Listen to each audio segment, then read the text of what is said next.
39-годишната професорка на медицинскиот факултет во Штип, ТА, е уапсена од полицијата поради примање мито.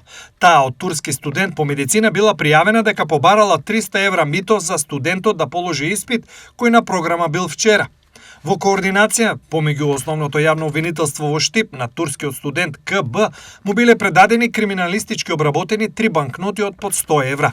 Откако ТА парите ги примела, таа е задржана во полициската станица. Парите се одземени и против неа ќе биде поднесена соодветна пријава.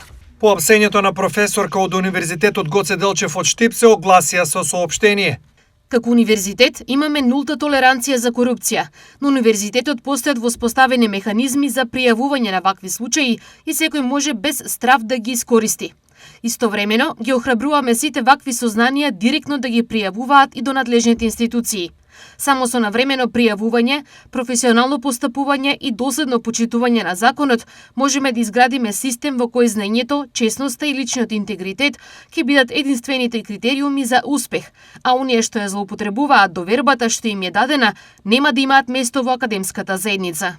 Стои меѓу другото во соопштението од Универзитетот Гоце Делчев Штип.